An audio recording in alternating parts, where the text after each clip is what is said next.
Good morning to all. We all welcome you for this morning service. Let's sing the chorus. Bless the Lord, O my soul.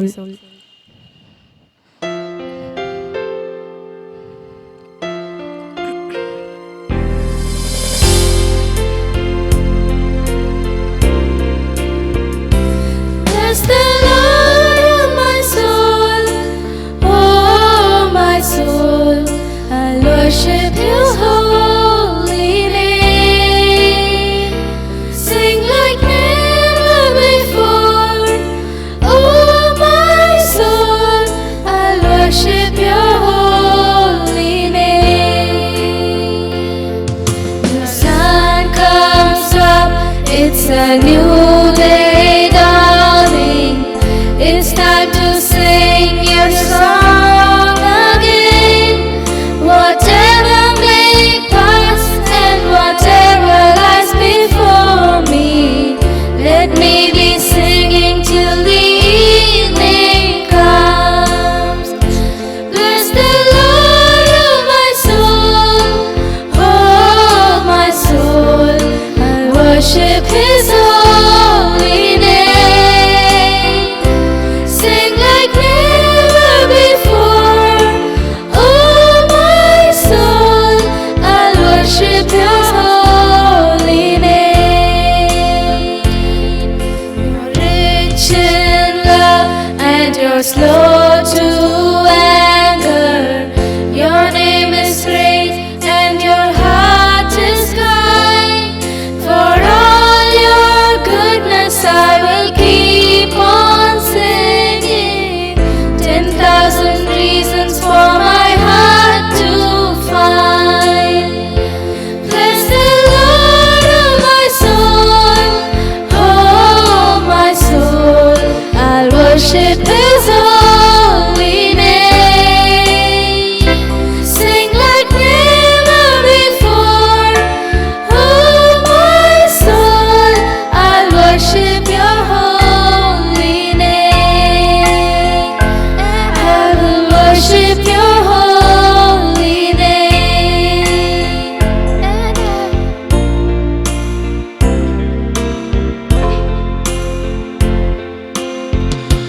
Let us pray. Almighty God, our Heavenly Father, we thank and praise You for this time of worship.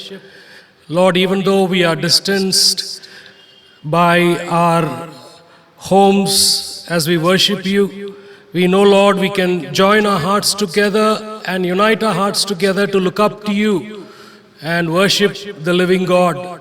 This morning we thank You, Lord, as we gather together as families and wait in Your presence. Make this time of worship a very blessed experience so that it will truly inspire us to live for You and to be a witness for You. May God, the Holy Spirit, so bless our hearts and help and encourage us. We thank You, Lord. We praise You.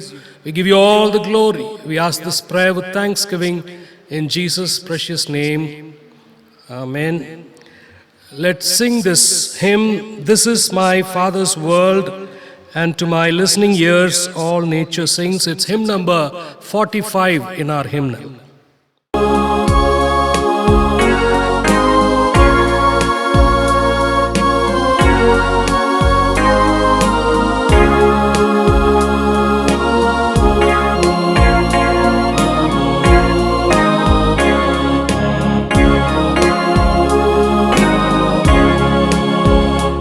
This is my Father's world, And to my listening ears, all nature sings, and round me rings the music of the spheres.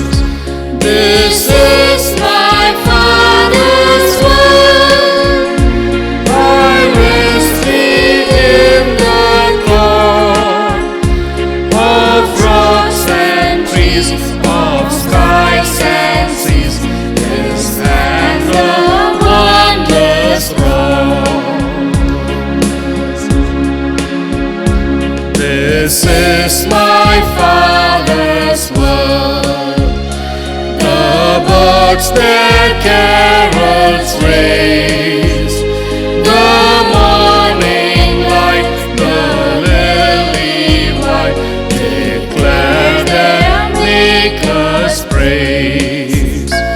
This is my Father's world.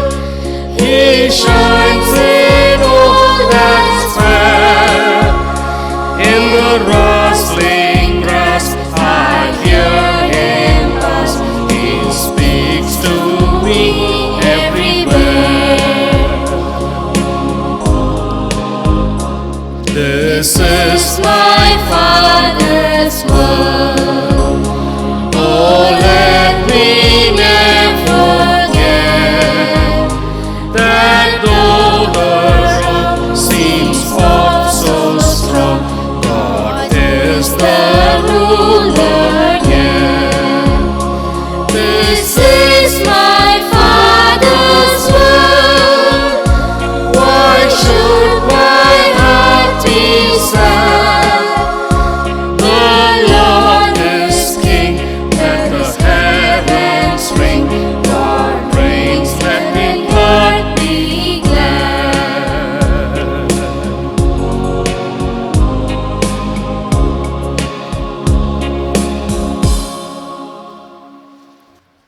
The responsive reading for our worship this morning is found in Psalm 63 and the collection of the Psalters at the back of the hymnal, number 574.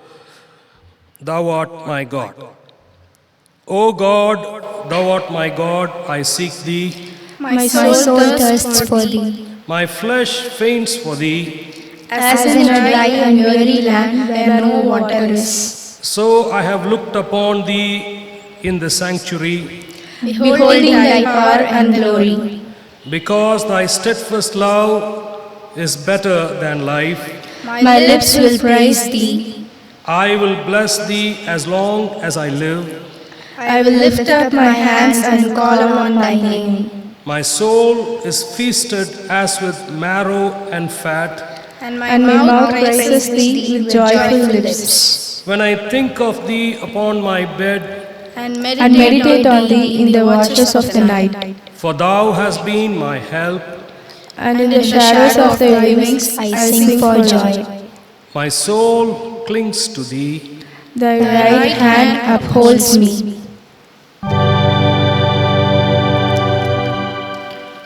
Glory be to the Father, and to the Son, and to the Holy Ghost, as it was in the beginning, is now, and ever shall be, world without end. Amen.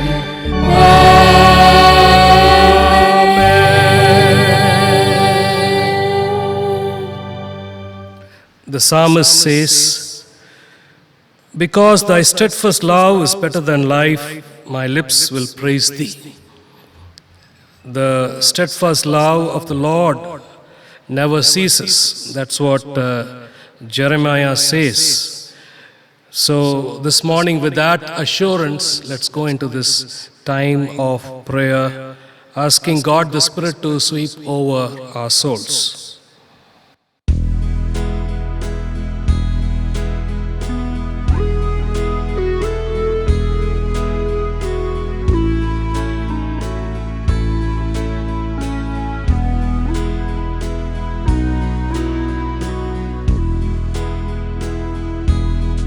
Sweep over my soul, sweep over my soul, sweet Spirit, sweep over my soul.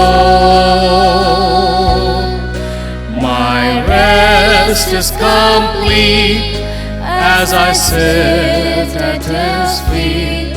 Sweet Spirit, sweep over my soul. Sweep over my soul, sweep over my soul. Sweet Spirit, sweep over over my soul. My rest is complete as I sit at His feet. Sweet Spirit, sweep over my soul. Almighty God, our Heavenly Father, we bow down in your holy presence this morning hour, and we give thanks to you, Lord, for this time of worship and this time of coming into your presence and knowing that you're a God who loves and cares for us. We thank you, Lord, as we wait in your presence, Lord, the Spirit of God so transports us into your very presence of your awesome and almighty, Lord, holy presence. And we thank you that we, time and again, we experience this as God's people, even though we are distanced in different places in this city and maybe in other places. But we know we come together as God's people and we unite our hearts together and look up to you and lift up your holy name. We thank you, Lord Jesus. This morning as we continue to wait in your presence, oh God, make this time a very fruitful and a meaningful time of worship to each and every one of us. We pray for children, young people, elderly, every brother and sister. We pray, Lord, that this will be a very meaningful time of worshiping you. This morning, we especially pray for our church. We pray for the families of the church. Lord, we pray for each and every family gathered this morning. And we thank you, Lord, for answered prayers. Lord, we've been crying out and asking that there'll be an open door for schools and colleges so that our children can go for their studies. And we thank you that, Lord, the government has given us this, Lord, blessed experience for our children. And we pray, Lord, that as they go into college and schools, that this may be a very fruitful time of learning. And Lord, as they go to classrooms, we also pray, oh Father, for your protection and care upon our children, upon our teachers, professors. We asking, Lord, that you will keep them from all harm and danger, and especially from the attack of the virus. We also pray, Lord, for our young people. We pray as they await results and as they think about their future. Some are waiting for a career. We pray for them. And waiting for marriage. Lord, we pray for our young people that you will show the way into their future. We also pray for the blessing of children in families, as some of the families are waiting for the blessing of children. We pray, Lord, in your mercy that you'll reach out to touch their lives and give them your blessing. We also pray, oh God, for each and every family, especially those in career, some in business, but whatever is their, Lord, the work of their hands, I pray that you'll bless it, especially in this time who have lost, Lord, a lot of income and lost jobs. We pray somehow in this time that you'll lift them up out of that situation. We pray for the economy of our nation and our state, asking, Lord, that you'll bless this in spite of this pandemic, Lord Jesus. We pray for our leaders and, Lord, especially the measures they are taking to curb the virus and help the economy. We pray, Lord, that you'll so bless us, Lord Jesus. We will bless this nation.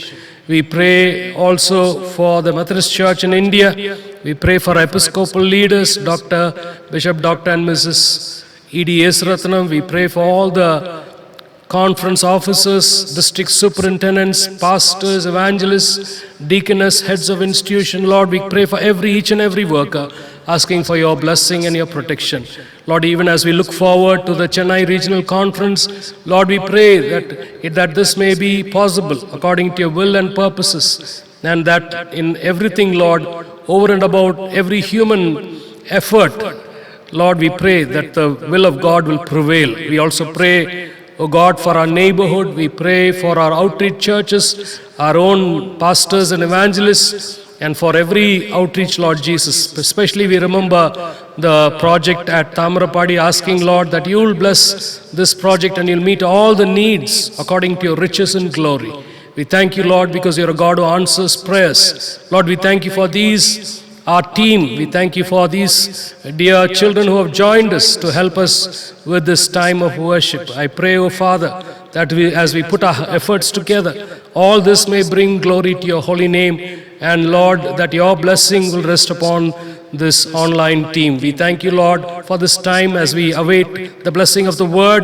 Oh God, so speak to us and bless our hearts. We thank you, we praise you, we give you all the glory. We ask this prayer with thanksgiving and praise in the blessed name of our Lord and Savior Jesus Christ, who taught us to pray when we pray, saying, Our Father, who art in heaven, hallowed be thy name. Thy kingdom come, thy will be done on earth as it is in heaven. Give us this day our daily bread, and forgive us our trespasses as we forgive those who trespass against us. Lead us not into temptation, but deliver us from evil.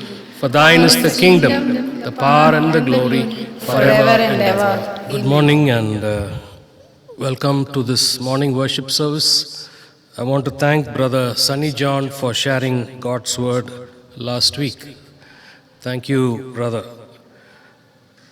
Let's look to God in prayer before we go into this time of meditation. Let's pray. Almighty God, our Heavenly Father, we thank and praise you for this new day and this opportunity to worship you. Lord, even as we now take time to do so, we pray, Lord, that you will make this time a blessing. May God, the Holy Spirit, so bless our hearts and our minds and our lives. In Jesus' name we pray. Amen. This morning we are looking at the book of Hebrews, letter to the Hebrews, and chapter 5, verses 11 to 6, verses 20. Verse 20. In the recent past, we know that just as the Olympic Games came to an end, there was so much of talk about how India did so well this time with 7 medals. 1 gold, 2 silvers, and 4 bronze. And we were truly encouraged by their performances. And of course, the other side of the story was not many of them won medals. One person came fourth in golf, and our own women's hockey team came fourth in this tally. So even though they did not get medals, yet a lot of people from here in India and other countries, they encouraged them, saying, don't give up, let go on. Maybe next time you can win a medal. So that's the kind of situation that we see here in the book of Hebrews, where the writer of the Hebrews, as we know, there's much thinking about as to who was the author, and but we need to simply look at that and to try to understand this is God's word, irrespective of who wrote this letter. So beginning from the 11th verse of the 5th chapter on to the 6th chapter and the 8th verse, here is a part as the writer of the Hebrews explaining to the Jews, mainly to the people of the Judaism, is trying to explain how the glory of Christ supersedes all Old Testament traditions and all Old Testament the law, how he came not only to fulfill the law but to fulfill the law up to the point where he would become the ultimate, he would set aside the law in order to give the New Testament. That's what he's trying to explain from the beginning. And as he comes to this point, he is taking a pastoral look where he's saying, as I try to explain these things to you, looks like it's a very difficult task for me to explain these things. And he is a little discouraged as he writes these words. Look at what he's saying. Chapter 5 and verse 11, we have much to say about this, but it is hard to explain because you are slow to learn. Now, this can be a real problem in some situation. Many of you know you are teachers, and if your students do not understand the fundamentals, you cannot build and take them to a higher level. So also here, the writer says, we want to say so much about this, how Christ has become a more glorious New Testament in the history of salvation, but because you are slow to learn, we cannot teach you these deeper truths. He goes on to say, in fact, though by this time you ought to be teachers, you need someone to teach you the elementary truths of God's word all over again. You need milk and not solid food. He's being a little harsh indeed. And he's saying, looks like at this point you must have grown so much, but looks like, see, you're still babes in the Lord. Anyone who lives on milk, being still an infant, is not acquainted with the teaching about righteousness, but solid food is for the mature, who by constant use have trained themselves to distinguish good from evil. Now, what is this? What do they really lack as not being able to be mature? They lack the right kind of judgment about what is good and what is evil. If we are a little confused about good and evil, now this is where we belong, because we have not matured to the point to be able to discern this is good and this is not good, this is evil.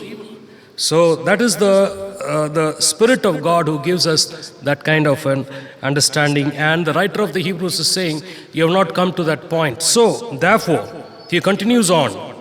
As you know, the chapter divisions and the verses came much later on. The chapter divisions came in the 11th century AD.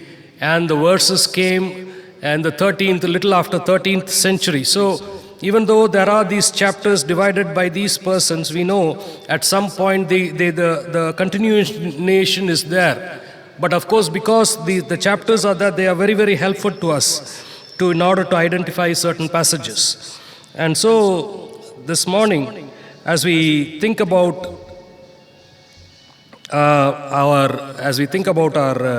lives, the writer of the Hebrews is saying, therefore, let us leave the elementary teachings about Christ and go on to maturity.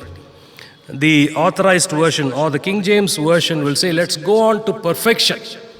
That's what the King James Version is saying. So there are two words that are being used by this author. He's saying we have to go on to, NIV says maturity and KJV says perfection. So this is necessarily a journey, a faith journey, where we try to go to grow. That is the main thing here. And the writer is being a little harsh when he says, not laying again foundation on repentance and a few list of things. The writer of Hebrews says, not laying foundations on the basic and fundamental things, but to go on to maturity. That's what he's trying to emphasize here. Don't, looks like I have to teach basic things all over again.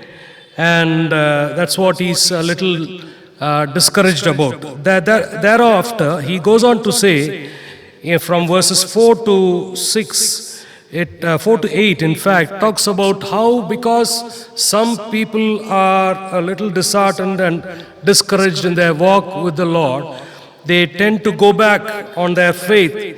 That's what he's saying. It is impossible for those who have once been enlightened, who have tasted the heavenly gift, who have shared in the Holy Spirit, who have tasted the goodness of the Word of God and the powers of His coming of age, if they fall away, to be brought back to repentance. He is saying, if you in some way fall back and go back on your faith, it is quite hard to come back again. And that's what he's trying to say. And they are like people who, what do? Because of their loss, they are crucifying the Son of God all over again and subjecting Him to public disgrace. Now, this is what is bothering the writer of the Hebrews. As people come to faith and some follow away, as they call us apostates, they sort of become a disgrace, public disgrace to the church and to everyone. And he's worried about it, and he says these people are like land which drinks a lot of water but doesn't bear much fruit, but only thorns and thistles. Of course, up to this point, as the writer of the Hebrews says, he's saying that he's being a little harsh on the people in the congregation, they are saying this is the situation that some of you are in, and so necessarily you have to take some measures some measures about what to do in this situation. That's why we come into the second part, beginning from verse 9. Thereafter, the writer of Hebrews says, even though we are speaking like this, don't give up. Let me read that for you. Even though we speak like this, dear friends, we are confident of better things in your case, things that accompany salvation.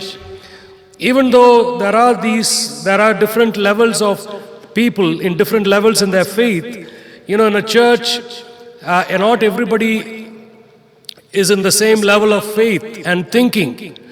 We are at different levels. Some are babes, some are mature, some are in between. There are so many differences.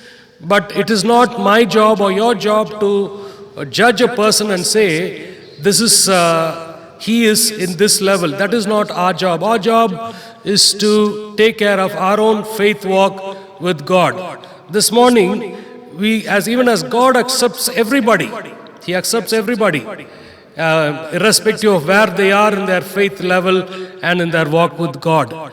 And that's why in a church we need to learn to adapt to all situations, all kinds of people having different kinds of thinking. And that's why church is so unique, because we all are different, but at the same time we are all one because of Jesus Christ. And so the writer of the Hebrews at this point is saying, there are better things to come. Don't worry. You are maybe discouraged, but don't worry, because you may be thinking now, all this is happening, is it better for me to give up? But don't worry about that. He is saying, why is he saying don't give up? God is not unjust. The first reason as to why we should not give up is, God is not unjust. He will not forget your work and the love you have shown Him as you have helped His people and continue to help them. God is the best judge. You and I should not judge about people, but God is just, and He knows our heart, and He knows our work for Him, our love and work for Him. As we stand before God, nothing is hidden from His sight. Our motives, our thinking, our goals, everything is open to Him, and He knows. And that's why the writer of the Hebrews says, since God will not forget your love and your work that you've done for God's people and the church, don't worry, don't give up, because the first reason as to why we should not give up is because He is a God of justice. He knows what is best. He knows all your efforts and endeavors with regard to God's kingdom and God's church, and how there are sometimes those things that are done is visible. Everybody is able to see, but there are many things that is not visible. Silently, many people are reaching out, touching lives. All that is not visible, especially when people are involved with one-to-one evangelism or trying to help one particular person with their education, whatever it is. When these things are in the background and silently and invisibly happening, God knows that. And the writer of Hebrews says He knows what you're doing, even though it's not obviously visible. Sometimes the things that we do is visible, sometimes it is not. And yet, even though it's not visible and not everybody is, we do not advertise, yet God knows what you have done. So He's a God of justice. That is the first reason that He says don't give up. Go make sure. The second reason He says is that and because God is just a few other things He wanted. We want each of you, verse 11, we want each of you to show the same diligence to the very end in order to make your hope sure. We do not want you to become lazy, but to imitate those who, through faith and patience, inherit what has been promised. God has promised some things. He's not only a God of justice, but He's also promised, little later on from verses 13 to 15, He talks about that promise that He gave to Abraham, which the church, which God's people inherit because of the promise that He's given down to Abraham, and that becomes our inheritance because we are God's people washed by the blood of Jesus Christ. So He says, show that kind of diligence in order to inherit your hope. The second reason he talks about is about how God has been generous in giving us his blessing. From 13 onwards, we read how when God made his promise to Abraham, since there was no one greater for him to swear by, he swore by himself, saying, I will surely bless you and give you many descendants. And so after waiting patiently, Abraham received what was promised. Men swear by someone greater than themselves, and the oath confirms what is said and puts an end to all argument. Because God wanted to make the unchanging nature of his purpose very clear to the heirs of what has promised, he confirmed it with an oath. God did this so that by two unchangeable things in which it is impossible for God to lie, we who have fled to take hold of the hope offered to us may be greatly encouraged. So this is the kind of, the second reason why we must not give up is because God has given us these blessings. Let's be encouraged to take hold of this blessing. And the third reason that the writer of Hebrews is talking about, the kind of hope that we have in inheriting this promise. Look at verse 19. We have this hope as an anchor for the soul, firm and secure. It enters into the inner sanctuary behind the curtain where Jesus, who went before us, has entered on our behalf. The kind of hope that we have is like an anchor for the soul, like an anchor that holds a ship firmly. The ship may be very huge, and the anchor does not necessarily correspond to the same kind of weight, but it does the role of keeping that ship safe and steady as when it is at bay, so that it doesn't get pulled away by the waves. So there is a purpose for the anchor, so it stays there. And so the hope that we have in Jesus Christ, in inheriting his promise, is like that. It is an anchor for the soul, firm and secure. And that hope leads us beyond that curtain. We know a little earlier on, the writer of the Hebrews explains how the perfect sacrifice of Jesus Christ by his blood becomes the perfect sacrifice which leads us into the Holy of Holies. So this morning, as we think about things around us, we may be discouraged. We may be thinking what's happening around us. And the writer of Hebrews says, don't give up.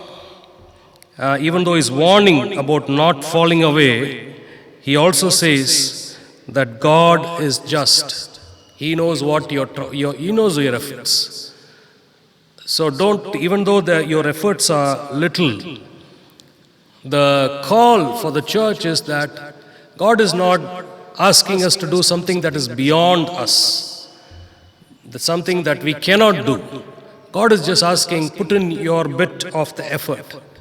He will not ask us to do something that is beyond our strength, our thinking. He only asks us that we be consistent in our walk with him, in the disciplines of knowing him and waiting upon him and to live for him. This morning, may God give us such a commitment, such a vision, so that even though things around us are falling apart, we hold on to the promises of God, because he's given that promise that we inherit even through the faith of our father Abraham, even to this day. And this hope that we have is like an anchor to the soul, for the soul. And so it is very firm and secure. This morning, let's hold on to that anchor of hope that we have when the waves of doubts and disturbances and oppositions come our way. May God give us grace and strength and wisdom so that we'll hold on to this hope till the very end. Let us look to God in prayer. Let us pray. Father, we thank you for this day. We thank you at the end of this month we gather in our homes to wait in your presence. Oh God, this morning, continue to give us your grace and strength. We may be discouraged. We may be feeling like giving up. And yet, Lord, we thank you because you're a God of justice. You're a God of blessings. And Lord, you're a God, you have given us the hope that endures forever. We thank you, Lord. We praise you. In Jesus' name we pray. Amen.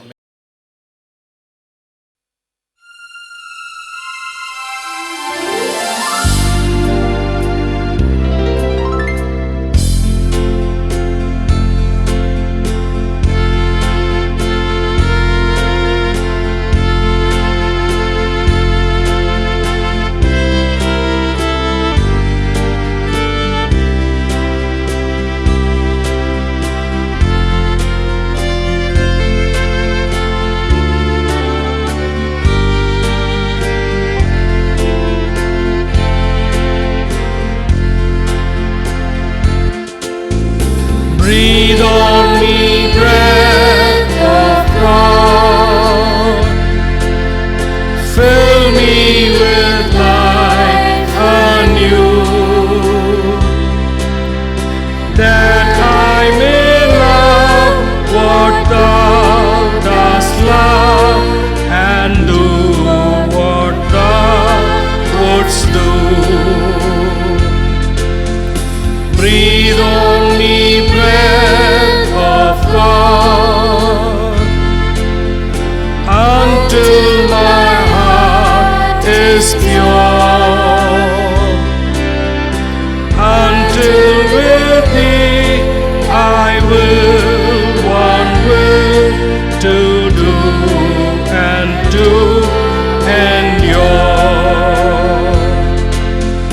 Breathe on me, breath of God, till I am wholly thine, till all this earthly part of me glows with thy fire divine.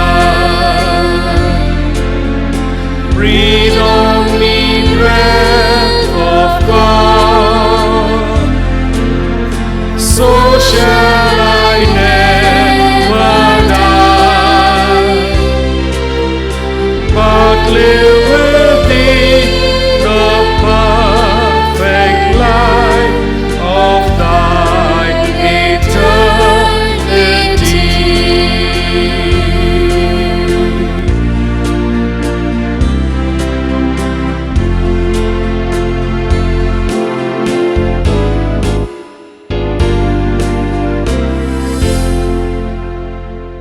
As we pray for these offerings, let's also pray for those who are celebrating their birthdays and wedding anniversaries in the past week and today.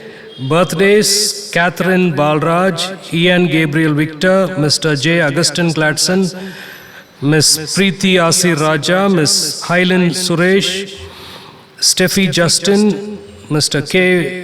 Vinod, Mrs. Lily Alex, Mrs. Esther Tangavelu, Mr. J. Felix Jnanasekaran, Mrs. Jessie Ratnam. Wedding anniversaries: Mrs. and Mr. P. David Mageshwaran, Mrs. and Mr. C. Solomon, Mrs. and Mr. William Fenn Ranjit. Let us pray. Almighty God, our Heavenly Father, we thank you for this very fruitful time of worship. And even now, as we give our offerings and ourselves, we pray, Lord, that you'll accept that and use it for your glory. We ask for your blessing upon all those who have given and the ministry of our church. We especially remember these who are celebrating their birthdays and wedding anniversaries. Lord, as they step into this new year in their lives, may it be a, Lord, year filled with your promises and your goodness and your blessings. We thank you, Lord. We praise you. We give you all the glory. We ask this prayer with thanksgiving in Jesus' precious name. Amen. The grace of our Lord Jesus Christ, the love of God the Father, and the sweet communion of the Holy Spirit rest and abide with us all, both now and forevermore. Amen.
Bless the Lord, O my soul, and all that is within me, bless his holy name. Bless the Lord, O my soul, and forget not all his benefits. Amen. Amen.